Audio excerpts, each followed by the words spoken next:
올림픽 역사상 최악의 오심이지만 감동적인 반전이 있는 박시환 선수에 대한 이야기입니다. 박시환 선수는 1965년 11월 16일 경상남도 함안에서 태어나 진해상업고등학교와 경남대학교 체육교육학과를 졸업한 엘리트 복서였습니다. 박시환 선수는 1980년대 한국 복싱의 간판 스타였습니다.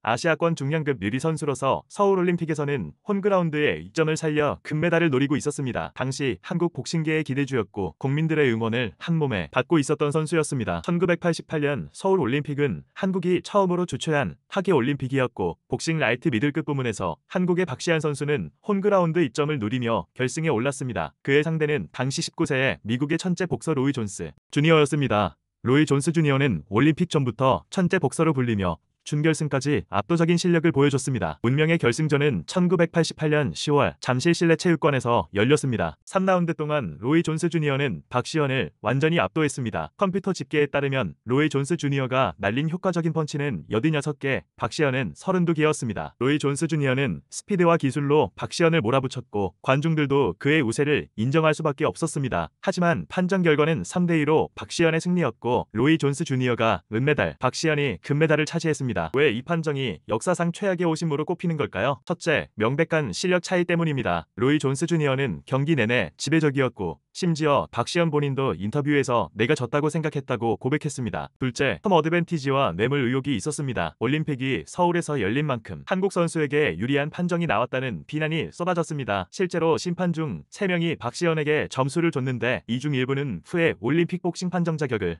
박탈당했습니다. IOC 국제올림픽위원회는 1997년 조사에서 뇌물 증거를 찾지 못했다고 결론지었지만 많은 전문가들은 여전히 의심을 품고 있습니다. 이 사건으로 인해 올림픽 복싱 스코어링 시스템이 개편됐습니다. 이전에는 주관적 판정이 많았지만 이후 더 객관적인 펀치 카운트 방식으로 바뀌었습니다. 경기가 끝난 후 로이 존스 주니어는 믿을 수 없다는 표정으로 링을 바라봤고 박시환 선수조차 이 결과에 당황하는 모습을 보였습니다. 당시 박시환 선수가 조국이 내 은메달을 빼앗아갔다라고 했었는데 그의 심정이 얼마나 복잡했을지 느껴집니다. 로이 존스 주니어는 이 사건 이후 프로로 전향해서 세계 최고의 복서가 되었습니다. WBA, WBC, IBF, WBO 등 모든 주요 벨트를 석권하며 역사상 최고의 파운드 포 파운드 복서 중 한 명으로 인정받게 되었습니다. 반면 박시환 선수는 논란으로 인해 극심한 스트레스를 받았고 우울증에 시달렸습니다. 여러 인터뷰에서 그 금메달이 내 인생을 망쳤다고 털어놨죠. 자살 시도를 여러 번 했고 한국 사회에서 오심의 수혜자라는 낙인이 찍혀 고통받았습니다. 하지만 그는 이후 복싱 지도자의 길을 걸으며 한국 복싱 발전에 기여했습니다. 2002년 아시안게임 복싱 대표팀 코치를 맡았고 현재는 한국 올림픽 금메달리스트 모임인 챔피언 클럽의 조직이사로도 활동하고 있습니다. 37년 전 이 사건은 개인의 잘못이 아니라 시스템의 문제였습니다. 박시환 선수는 그저 자신에게 주어진 금메달을 받았을 뿐이고 진정한 책임은 당시의 판정 시스템과 관련자들에게 있었습니다. 35년이 지난 2023년 5월 감동적인 반전이 일어났습니다. 박시환 선수는 자신의 금메달을 들고 미국 플로리다 펜사콜라로 날아갔습니다. 로이 존스 주니어의 체육관을 찾아가 직접 금메달을 건넸습니다.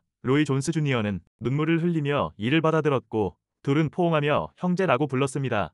박시환은 이 메달은 당신 것이었습니다. 당신이 진정한 승자였습니다. 그때부터 내 마음속에 죄책감이 있었다고 말했습니다. 이 장면은 스포츠맨십의 상징으로 평가받고 있습니다. 2023년에 진선규 배우가 연기한 영화 카운트가 개봉했었는데요. 영화 카운트는 88올림픽 이후 10년 뒤 박시환이 고향인 경남 진해에서 제자들을 길러내던 시절의 실화를 그린 영화입니다. 제자들과 지지해준 주변 사람들 덕분에 과거 상처를 극복하는 따뜻한 영화입니다. 박시환 선수는 이 영화를 통해 쌓여온 응어리가 풀렸다고 말하기도 했습니다. 복싱은 다운됐다고 끝이 아니다. 다시 일어나라고 카운트를 10초나 주거든이라는 극중 대사처럼 박시환 감독은 반드시 올림픽 금메달리스트를 키워내겠다는 꿈을 위해 지금도 굵은 땀방울을 흘리고 있습니다. 1988년 당시 판정에 대해 정확한 이유가 밝혀지지는 않았지만 첨예한 냉전 와중에 동독이 미국을 이기기 위해 심판을 매수했다는 이야기도 있었습니다. 88올림픽에서 동독은 미국보다 한 개 많은 37개의 금메달을 기록했습니다. 어떠한 이유든 시스템 등의 문제로 인해 청년 박시환 선수가 겪어야 했던 아픔에 대해 생각하면 마음이 아픕니다. 본인에게도 힘들었던 금메달을 돌려주었고 로이 존스 주니어와의 화해를 하게 되었으니 이후로는 마음의 평안으로 위로받으셨으면 좋겠습니다. 용기 낸 박시환 선수를 따뜻하게 응원해주세요. 좋아요와 구독